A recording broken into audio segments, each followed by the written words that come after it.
Hello बच्चों, let's read the question. The question is a magnet of magnetic moment 20 cgs units is freely suspended in uniform magnetic field of intensity 0.3 cgs unit.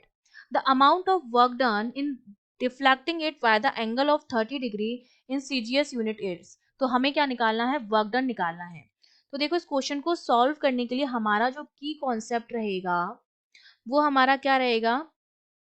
जब भी हम किसी magnetic field में किसी magnet को रखते हैं, ठीक है, तो उस पर क्या लगता है? टॉर्क लगता है. और वो टॉर्क जो आता है, सपोज ये इनिशियली मैंने मान लिया कि जो मेरी मैग्नेट है उसका एक्सिस जो है वो along the direction of magnetic field है. मतलब एक्सिस और मैग्नेटिक फील्ड जो दोनों हैं एक दूसरे के पैरेलल हैं. मतलब इनिशियल जो एंगल है वो क्या है? 0 डिग्री है. ठीक है.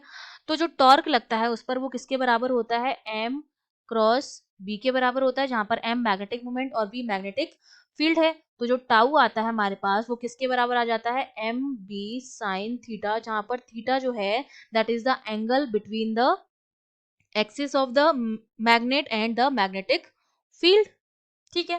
तो अब देखो, अगर मुझे इस को रोटेट करना है किसी एंगल से, तो मुझे क्या करना पड़ेगा? वर्क डन करना पड़ेगा. And that work done is given by tau D theta. ठीक है. अगर मैं सॉरी डी डब्ल्यू जो आएगा किसी भी एंगल से इसको रोटेट करने के लिए, टर्न करने के लिए जो वर्क डन करना पड़ेगा वो टाउ डी थीटा के बराबर होगा.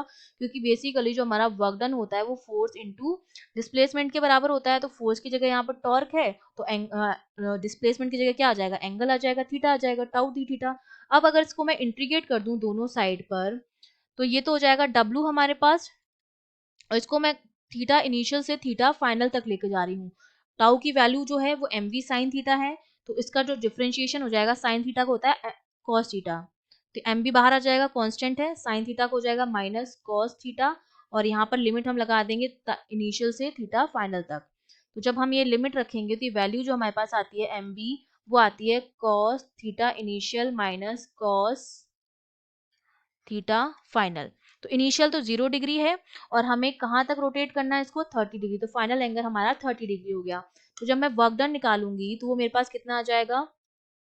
M B cos 0 - cos 30 degree. ठीक है. तो W इक्वल्स टू एम की वैल्यू हमें गिवन है 20, बी हमें गिवन है 0.3, कॉस 0 होता है 1, माइनस कॉस 30 होता है √3/2.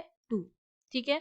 तो वर्क डन जो हमारे पास आ जाएगा ये हो जाएगा 620 इंटू 0.36, 1 माइनस √3/2. इसको जब हम सॉल्व करेंगे तो फर्दर इसको सॉल्व करने पर W की जो वैल्यू आ जाती है वो आ जाती है 6/2, दिस इज 3. और यहाँ बचेगा हमारे पास 2 माइनस √3. ठीक है. ये हमारे पास CGS यूनिट में यूनिट, ये हमारे पास वर्क डन आ गया 3 2 - √3. That means B option is correct.